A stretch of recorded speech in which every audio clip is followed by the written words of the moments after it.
Bismillahirrahmanirrahim. Bismillahirrahmanirrahim, dengan menyebut nama Allah yang Maha Pengasih lagi Maha Penyayang. B ini kenapa diawali dengan huruf ba bismillah itu? Kenapa ada huruf ta? Kenapa ada huruf ta, huruf yang lain? Ba ini asal katanya bi kana makana bi yakunu ma yakunu.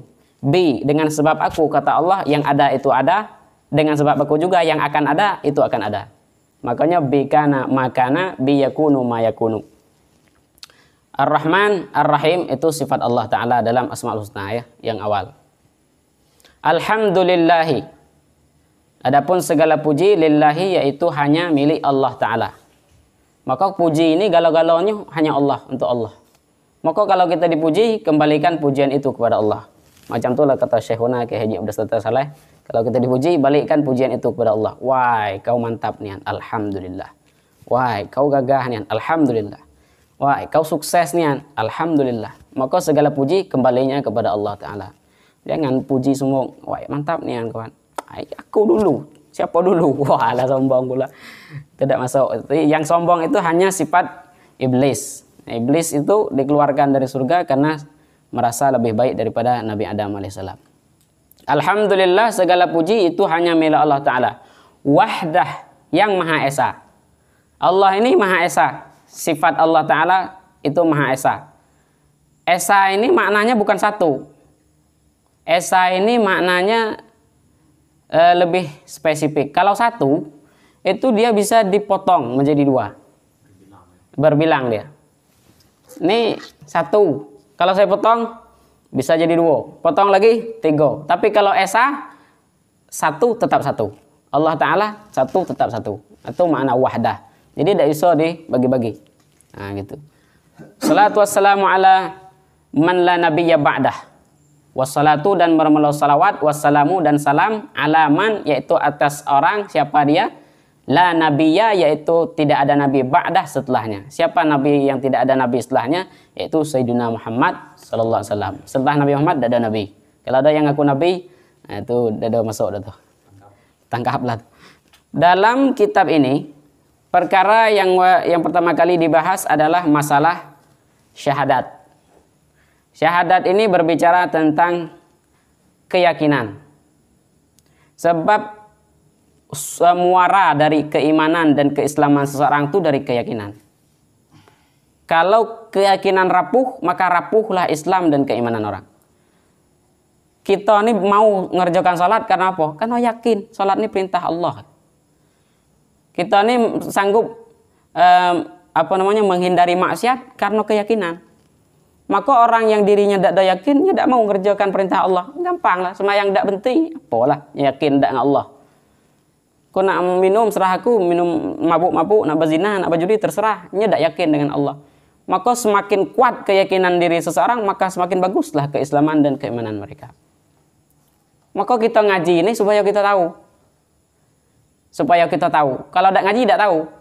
Beda orang yang tidak ngaji dengan tidak tahu tuh kayak langit dan bumi. Maka Allah Ta'ala sebutkan dalam Al-Quran, Kul hal yastawil ladhina ya'lamuna wal ladhina la ya'lamun. Beda nian orang yang tidak tahu dengan orang yang tahu. Sama dengan Kul hal yastawil a'ma wal basir. Beda orang yang tahu dengan orang yang tidak tahu, sama dengan orang buta dengan orang yang bisa nengok. Orang yang tahu dengan orang yang tidak tahu, sama dengan orang tuli dengan orang yang bisa dengar. Itu jauh bedanya. Kayak cahaya dengan gelap. Kalau cahaya ada, gelap pasti hilang. Kalau ada gelap, berarti tidak ada cahaya. Maka nyut ini memang suatu yang kontra, yang berlawanan, tidak bisa disatukan. Maka kita harus tahu. Maka ilmu ini, ilmu syariat ini ilmu terpenting. Sehingga disebutkan innamal ilma syarfun. Ilmu itu kemuliaan. Maka Nabi Sulaiman dulu disuruh milih ilmu, harta, atau kekuasaan. Nabi Sulaiman pilih ilmu. Dalam kitab Ihya disebutkan. Maka dengan ilmu inilah dapat harta, dapat kekuasaan. Sebagaimana hadis Nabi Muhammad juga disebutkan, man arada dunya fa'alaihi bil ilmi, wa man arada al-akhirah fa'alaihi bil ilmi, wa man arada dahuma fa'alaihi bil ilmi. Siapa yang nak dunia maka harus dengan ilmu. Siapa pengen akhirat dengan ilmu juga. Kalau nak keduanya dengan ilmu juga. Ilmu ini mulia. Sebab apa ilmu mulia? Innamal ilma yusilu ila taqwa. Wa inna akramakum indallah atqakum. Ilmu inilah yang menyampaikan orang kepada takut kepada Allah Ta'ala. Kalau tidak ada ilmu, tidak bakal takut dengan Allah. Dan orang yang paling takut dengan Allah Ta'ala, itu orang yang paling mulia. Maka untuk menggapai derajat paling mulia di sisi Allah, dengan takwa. Untuk menggapai takwa, jalannya dengan ilmu. Maka tidak bisa kita nak jadi orang bertakwa tanpa ilmu, tidak bisa. Maka para orang yang paling bertakwa itu siapa? Para anbiya wa rasul. Karena mereka ini yang paling tahu seluk-beluk daripada kekuasaan Allah Ta'ala. Makanya paling takut dengan Allah Ta'ala. Bukan berarti mereka itu tidak punya nafsu. Para rasul, para anbiya juga dikasih nafsu sama Allah Ta'ala. Cuman karena pengetahuan mereka tentang azab Allah, tentang ancaman Allah, tentang kesediaan apa yang disediakan oleh Allah, surga dan neraka, mereka lebih tahu. Makanya mereka itu lebih yakin kepada Allah Ta'ala. Maka kita nih wajib ngaji supaya tahu. Nah, dengan tahu itulah kita akan yakin. Dan peringatan Al-Quran dan peringatan dalam Al-Quran dan hadis Nabi Muhammad itu untuk orang yang yakin. Kalau untuk orang yang tidak yakin, itu bukan untuk orang yang yakin. Nabi Muhammad mengeluarkan hadis, Allah menyebutkan firman dalam Al-Quran, itu untuk orang yang yakin. Dan tidak berlaku untuk orang yang tidak yakin. Maka disebutkan dalam surah Yasin, innama tunziru manittaba'adz dzikra wa khasyar rahmana bil ghaib. Innama tunziru manittaba'adz dzikra. Ini peringatan Al-Quran itu untuk orang yang khasyar rahmana bil ghaib, orang yang takut dengan Allah walaupun dia tidak bisa dengan Allah. Kalau orang yang tidak yakin dengan Allah itu bukan untuk dia. Makanya orang yang tidak yakin, maka ayat Quran tidak mampu untuk menembus hati dia, dan hadis Nabi juga tidak mampu untuk menembus hatinya. Apalagi ucapan Ustadz KW, Ustadz mana lah sanggup, Quran tidak sanggup menembus hatinya. Maka orang yang tidak yakin tidak bisa. Maka daripada itu keyakinan ini adalah muara pertama untuk membangun keimanan dan keislaman yang mantap. Maka kalau tanpa keyakinan, maka semuanya tidak akan berarti. Sehingga Allah Subhanahu wa taala disebutkan dalam An-Nazi'at, surah An-Nazi'at. Orang yang bertanya kepada Rasulullah tentang kapan datang hari kiamat. Yas'alunaka 'anis sa'ati ayyana mursaha fima anta min dzikraha ila rabbika muntahaha innama anta mundziru man yakhshaha. Itu Allah sebutkan dengan Nabi Muhammad, ya Muhammad, untuk orang yang tidak percaya dengan Allah, dengan hari kiamat, itu bukan urusan engkau. Tetapi innama ini lil hasar ini. Innama anta, sesungguhnya engkau Muhammad, mundziru man yakhshaha, yaitu memberi peringatan kepada orang yang percaya, orang yang takut. Kalau tidak takut, tidak. Maka pertama kali kalau nak dengar tausiah ini, nak dengar tausiah, nak ikut pengajian, yang dibangun pertama kali adalah keyakinan. Kalau tidak yakin, maka tausiah itu nak 2 bulan, nak 2 tahun kita ngaji, tidak pengaruh. Nah, maka keyakinan dulu. Maka dalam kitab ini kita bahas masalah syahadat. Syahadat ini, tuh baca tuh. Adapun fardu syahadat itu 2 perkara. Fardu ini maksudnya kewajiban dalam bersyahadat. Syahadat ini kan daftar jadi orang Islam. Kalau kita kalau ada orang non Muslim nak daftar jadi orang Islam, maka dia wajib syahadat. Kewajiban dalam syahadat cuma ada 2. Yang pertama, ikrarkan dengan lidah, ucap dengan lidah. Kedua, tasdikkan dengan hati, benarkan apa yang dia ucapkan. Itu 2 itulah fardu syahadat.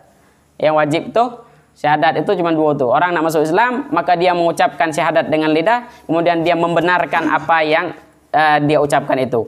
Kalau ada orang yang mengikrarkan syahadat tanpa membenarkan dalam hati, itu cuma pengakuan palsu. Aku bersaksi bahwa tiada Tuhan selain Allah, Nabi Muhammad utusan Allah, tapi hatinya tidak meyakini apa yang dia sebutkan, maka itu ikrar palsu. Tapi kalau ada orang yang mengikrarkan dalam hatinya, yakin bahwa tiada Tuhan selain Allah, Nabi Muhammad utusan Allah, tapi mulutnya tidak mengucapkan, nah itu perasaan yang terpendam itu. Jadi tidak bisa. Karena 2 itu kewajiban dalam bersyahadat. Harus diucapkan dengan lisan dan dibenarkan di dalam hati. Membenarkan. Belum sembahyang, belum puasa, belum zakat, belum haji. Tapi kalau dia sudah mengikrarkan dengan lidah dan membenarkan apa yang dia ucapkan dengan hati, maka dia lah masuk Islam. masuk Islam, bukan belum sempurna ya, belum Islam yang sempurna, tapi masuk Islam. Maka Fir'aun tuh dulu sebenarnya tidak ada Allah nyuruh Fir'aun tuh sembahyang, tidak. Cuman Fir'aun itu diminta sama Allah Ta'ala, asyhadu an la ilaha illallah wa anna Musa Rasulullah. Tapi Fir'aun tidak nak. Fir'aun tuh lah tidak ada nyuruh poso, Fir'aun tidak ada nyuruh zakat. Fir'aun akui belah, asyhadu an la ilaha illallah wa anna Musa Rasulullah. Ala Islam Fir'aun tuh. Maka itu syarat masuk Islam. Syarat masuk, bukan syarat menjadi orang Islam yang sebenarnya. Nah, ini disebutkan selanjutnya. Adapun kesempurnaan syahadat itu 4 perkara. Nah, sempurnanya Islam itu tadi cuma syarat daftar. Nah, ini kesempurnaannya. Kalau orang baru daftar tuh belum tentu dapat ijazah ya. Ada orang daftar di kampus, tapi setelah setelah daftar di kampus tidak pernah kuliah. Tidak pernah menjalankan kesempurnaan daripada kewajiban-kewajiban dalam kuliah itu, maka dia tidak dapat ijazah karena cuma daftar. Contoh juga orang Islam tadi yang cuma mengucap asyhadu an la ilaha illallah, mengucapkan wa asyhadu anna Muhammadar Rasulullah, tapi tidak menjalankan dengan saksama sesuai dengan rukun yang sempurna, maka Islamnya tidak dapat sertifikat.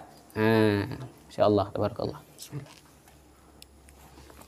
Nah, maka Islamnya tidak sempurna. Maka untuk sempurnanya Islam kita, adapun kesempurnaan syahadat itu 4 perkara.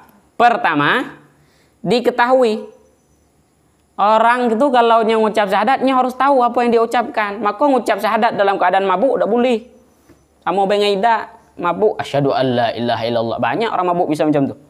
Malah ada orang gila datang ke depan rumah saya. Dia gila, dia mudik pegawainya. Itu disuruh orang syahadat, bilang syahadatnya. Tapi apa yang dia ucapkan dia nggak tahu. Dia tidak mengerti apa yang dia ucapkan. Maka itu tidak sempurna. Maka syarat kesempurnaan syahadat pertama kali dia tahu apa yang dia ucapkan. Nah, kedua, diikrarkan.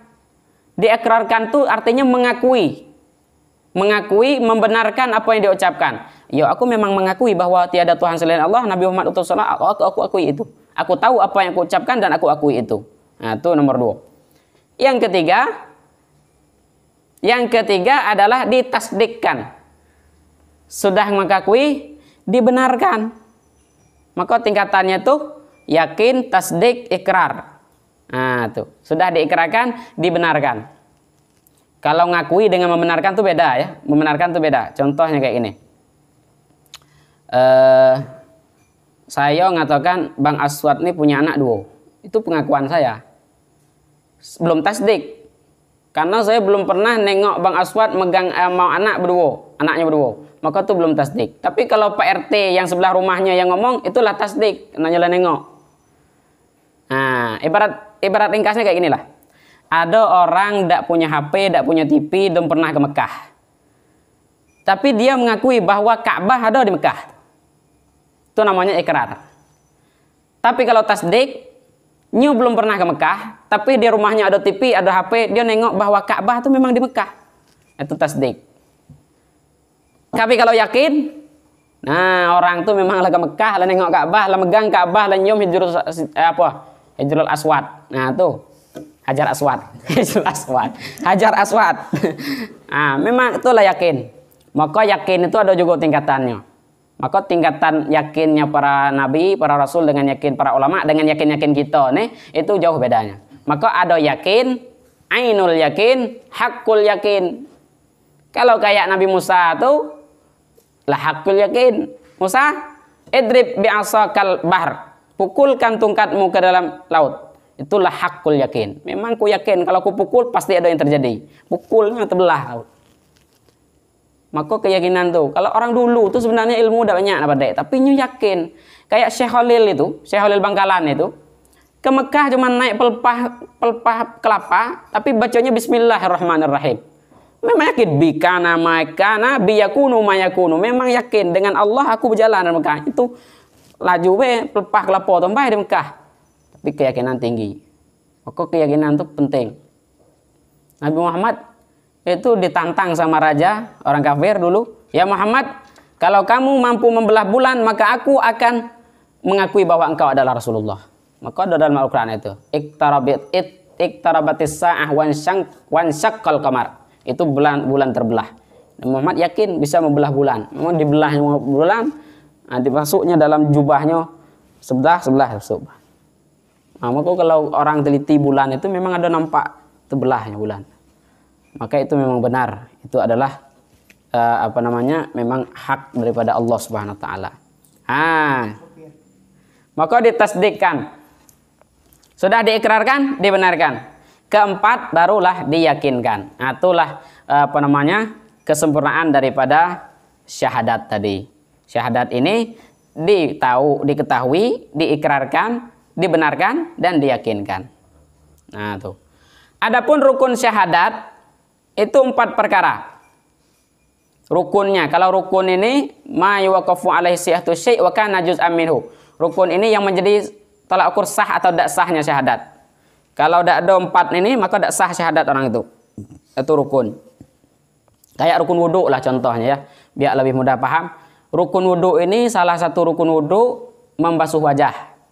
Kalau ada orang wudu tidak sewajah, sah tidak wudunya? Tidak sah dah.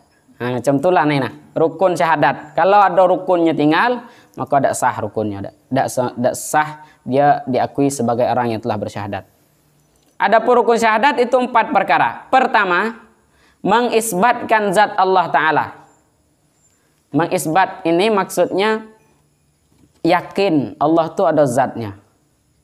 Cuman dalam kitab Kifayatul Awam, Allah itu wahdaniyat fil zat, wahdaniyat fil sifat, wahdaniyat fil af'al. Maksudnya zat Allah ini mukhalafah, berbeda dengan zat kita. Zat kita mana? Ini kita, zat kita nih. Ini zat nih. Apa yang kita tengok? Abang Mukhlisin, itu zatnya. Nanti ada sifat yang ada dalam zat. Apa sifat Bang Mukhlisin? Dermawan, suka sedekah, itu sifat umpamanya. Af'alnya apa? Pekerjaannya, berjalannya, duduknya, tegaknya, itu af'al. Sedangkan Allah juga punya itu. Allah juga ada zat, ada sifat, ada af'al. Cuman wahdaniyah. Allah itu wahdaniyah fil zat, fil sifat, fil af'al. Allah itu tersendiri, maksudnya spesial, berbeda dengan kita makhluk ini. Maka dalam akidah Imam Asy'ari, dalam akidah Ahlussunnah, Allah itu mukhalafatu lil hawadits. Laisa kamitslihi syai' fil ardi wala fis sama'. Tidak ada yang sama dengan Allah Ta'ala. Maka di dalam kaidah tauhid, ini kita perlu kaji itu, disebutkan ta'arraf ilallah fi sifatihi wala ta'arraf ilallah fi dzatihi. Kita tuh hanya wajib mengenal sifat Allah, bukan memikirkan Allah tuh kayak mana. Itu konsep tauhid dalam Ahlussunnah. Jangan mikirkan Allah tuh kayak mana ya, tangannya, matanya, maha melihat, maha mendengar, kayak mana. Itu bukan urusan kita. Maka kita mengenal Allah fis sifat Allah. Maka kita harus hafal Asmaul Husna. Itu sifat-sifat Allah Ta'ala. Ar-Rahman, Ar-Rahim, Al-Malik, Al-Quddus. Itu sifat. Itu ya harus kita pelajari. Dan begitu pun dengan akidah 50 yang diajarkan oleh ulama-ulama kita. Ada sifat wajib, sifat mustahil, itu pun sifat juga. Tidak ada satupun ilmu yang khusus membahas tentang zat Allah. Tidak ada. Maka putus sampai di situ. Maka kajian tauhid putus sampai di zat Allah, itu tidak ada lagi. Pembahasan itu tidak ada lagi. Ketika ada orang terbesit dalam otaknya Allah begitu, maka dia wajib mengatakan itu bukan Allah. Ada kita terpikir, Allah tuh kayak itu. Maka wajib kita mengatakan itu bukan Allah. Kalau kita mengikuti bahwa apa yang ada di pikiran kita itu Allah, maka kafir dia. Jam tauhid. Atau yang pertama tadi mengisbatkan zat Allah, yakin Allah itu punya zat. Yang kedua mengisbatkan sifat Allah, yakin itu Allah punya sifat. Dalam zat pasti ada sifat. Cabai zatnya bagaimana? Zat cabai itu bentuknya merah. Sifatnya apa? Pedas. Sifat memang tidak bisa dilihat karena sifat itu menempel pada zat. Kemudian yang ketiga mengisbatkan af'al Allah Ta'ala. Allah ini berbuat. Jadi kita wajib meyakini bahwa Allah itu berbuat. Allah yang menciptakan. Alladzi khalaqas samawati wal ard wa ma bainahuma. Allah ciptakan langit, Allah ciptakan bumi, Allah ciptakan apa yang ada di antara langit dan bumi. Termasuklah kita ini. Maka kita wajib meyakini bahwa segala ciptaan alam semesta ini adalah ciptaan Allah Ta'ala. Buktinya ada alam. Jangan berpikir seperti orang profesor-profesor yang terlalu ilmiah. Dia mengatakan dunia ini terjadi karena benturan-benturan meteor, maka meletus itu jadi gunung, meletus ini jadi laut. Tidak macam itu. Apakah semudah itu? Tidak mungkin. Setiap sesuatu yang bergerak itu pasti ada yang menggerakkannya. Dunia ini kan berubah, ada banjir, ada matahari, kadang bulan, kadang bintang. Pasti ada yang menggerakkan itu, dan itulah Allah Ta'ala. Maka Nabi Ibrahim dulu nyari Tuhan, tidak temu-temu. Nah, nengok matahari, nengok apa bulan, ya ini Tuhanku. Hadza Rabbi. Ini Tuhan. Bulan pas pagi hilang bulan. Tuhan tidak mungkin hilang. Nengok bintang, dibilang lagi bintang Tuhan. Nengok matahari, ini lebih besar. Hadza akbar, ini lebih besar. Tidak juga, ternyata matahari juga hilang. Maka ternyata Tuhan kita adalah alladzi khalaqas samawati wal ard wa ma bainahuma. Yang nyiptakan galau-galau itu, itulah Tuhan kita Allah Subhanahu wa taala. Kemudian mengisbatkan yang keempat, mengisbatkan kebenaran Rasulullah sallallahu alaihi wasallam. Jadi kita tuh wajib yakin apapun benda yang dibawa oleh Nabi Muhammad. Maka hadis itu Nabi Muhammad, yang bawanya Nabi Muhammad. Ma'udifa ila Nabi sallallahu alaihi wasallam.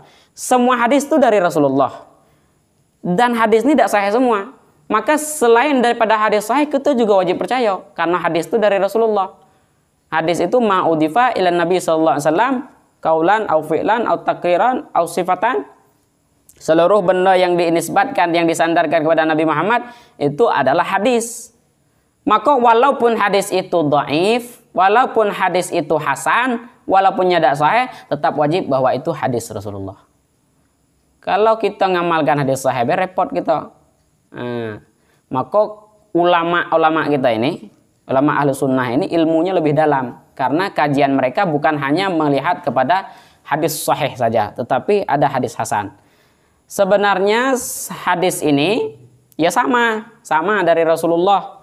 Cuman yang membuat hadis ini dhaif, hasan dan sahih itu adalah periwayatannya. Nah, rawi-rawinya, sanad-sanadnya. Samalah dengan orang sebenarnya. Ada berita dari Bang Muhlisin. Sampaikan kepada Bang Aswad.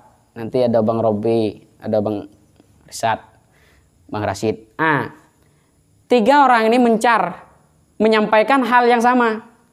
Cuman mungkin ada salah satu di antara 3 orang ini mungkin sering berbohong. Jadi orang tidak percaya. Bang Aswad menyampaikan apa yang disampaikan Bang Muhlisin. Bang Robi jam 7, Bang Rashid jam 7. Cuman ketika Bang Rashid yang menyampaikan dengan Bang Aswad yang menyampaikan, orang beda pemikiran. Ini sering ngicuh nih, pasti kurang percaya. Tanya lagi. Kayak gitulah istilah hadis tuh. Bukannya sumbernya sama dari Rasulullah, cuman orang yang menyampaikan itu ada yang sikoh, ada yang tidak sikoh. Ada yang hafalannya kuat, ada yang hafalannya lemah. Kadang hafal, kadang nyangkut, kadang tidak, kadang tidak hafalnya. Gitulah kira-kira hadis itu. Maka seluruh yang dibawa oleh Nabi Muhammad wajib percaya, kecuali hadis maudhu. Hadis maudhu itu lain lagi ceritanya. Kalau hadis maudhu, hadis yang dibuat-buat. Kayak hadis-hadis Syiah itu. Hadis Syiah itu ada hadis maudhu. Hadis yang wajib kita percaya, tingkatan hadis itu sahih, hasan, dhaif. Kalau maudhu itu buatan sendiri, buatan manusia. Ciri-ciri hadis maudhu, dia bertentangan dengan syariat yang sebenarnya. Itu saya pernah lihat hadis maudhu dari Syiah, dia bilang an-nazratu ila wajhil jamilah sadaqah. Melihat wajah cantik itu sedekah. Kalau macam ini kondisi hadis, maka ini hadis maudhu. Sedangkan di dalam aturan fikih kita melarang melihat wajah perempuan yang bukan mahram. Apalagi maksudnya melihat dengan apa? Dengan perasaan, dengan nafsu, itu dia larang. Sedangkan mereka mengatakan melihat wajah cantik itu adalah sedekah. Maka ini sudah jelas bahwa hadis itu adalah hadis maudhu. Maka segala yang dibawa Nabi itu adalah kebenaran yang wajib kita imani dan kita percayakan. Adapun syarat syah sahadat itu 4 juga. Syarat sahnya. Syarat sahnya itu 4 juga. Yang pertama diketahui, yang kedua diikrarkan, ketiga ditasdikkan, keempat diamalkan. Adapun yang membinasakan syahadat, ini yang mengeluarkan kita dari Islam. Yang mengeluarkan kita dari Islam, yang membinasakan kita syahadat itu, yang membuat syahadat itu batal, itu ada 4 juga. Pertama, menduakan Allah, syirik. Kalau orang syirik, maka dia wajib syahadat ulang. Artinya syahadat yang diucapkan sebelum syirik tidak berlaku. Menduakan Allah. Itu binasa syahadat itu. Membinakan syahadat, yang membinasakan syahadat itu ada 4. Pertama, menduakan Allah, syirik. Yang kedua, syak hatinya. Syak ini ragu. Kalau ragu dengan Allah juga sah tidak dah. Kalau ragu dengan Allah Ta'ala. Allah tuh ada pada ya. Gak ragu aku. Islam ini betul pada ya. Itu syak itu, maka dia harus syahadat ulang untuk memperbaiki syahadat yang dia ucapkan sebelumnya. Ketiga, menyangkal dirinya dijadikan Allah. Menyangkal. Kalau tulisan Melayu tuh kalau tuh kayak layar kapal, kayak itu. Menyangkal. Kalau eng itu dalam bahasa Melayu tuh huruf ain titik 3 itu eng. Kalau huruf ya titik 3 di bawah tuh y, enya. Nya. Menyangkal dirinya. Kalau sa-nya juga sa. Sa titik 3 tuh. Menyangkal dirinya dijadikan Allah. Kalau ada orang yang mengakui bahwa saya ini bukan ciptaan Allah, maka rusak juga syahadat dia. Menyangkal, saya kurang tidak mau mengakui bahwa saya ini ciptaan Allah, maka itu adalah kerusakan dalam syahadat yang dia ucapkan. Yang keempat, tidak mengisbatkan, tiada diisbatkan zat Allah Ta'ala. Dia tidak mengakui bahwa Allah itu ada. Maka itulah batallah syahadat, berarti dia keluar dari Islam. Kalau ada orang yang mengakukan 4 perkara ini, maka dia sudah termasuk keluar dari Islam. Menduakan Allah, kemudian ragu, kemudian tidak mengakui bahwa dia ciptaan Allah, kemudian dia tidak mengisbatkan zat Allah, maka keluar Islam. Kalau keluar Islam, dia wajib syahadat lagi. Adapun yang dinamakan syahadat, apa itu syahadat? Dari tadi bahas syahadat, yaitu asyhadu alla ilaha illallah wa asyhadu anna muhammadar rasulullah. Asyhadu, aku bersaksi. Asyhadu ini beda dengan aku bersaksi, dengan aku mengakui, dengan aku ketahui, itu beda. Aku tahu, aku mengakui, aku bersaksi, itu beda. Kalaulah bersaksi, dia itu memang sudah meyakini secara zahir dan batin. Itu bersaksi itu. Aku bersaksi, aku nengok nih orang tuh maling, itu bersaksi. Makanya disebut dengan saksi. Karena memang melihat dengan hisi, dengan panca indera. Kita bersaksi tidak bahwa Allah itu ada? Bersaksi. Kita nengok gunung, apa yang kita saksikan? Itu adalah ciptaan Allah Ta'ala. Itu persaksian kita tentang Allah Ta'ala. Kita nengok lautan yang sangat luas. Siapa yang mampu menciptakan lautan itu kecuali Allah? Maka itu adalah persaksian secara hisi, secara panca indera. Namun ada juga persaksian secara batinnya. Keyakinan di dalam hati bahwa Allah itu la ilaha illallah, tiada Tuhan selain Allah. Maka itu yang maksud dengan bersaksi. Asyhadu an la ilaha illallah wa asyhadu anna muhammadar rasulullah. Jadi itulah kajian kita malam ini, selesai bahas masalah syahadat. Besok mungkin untuk minggu depan kita bahas masalah rukun iman.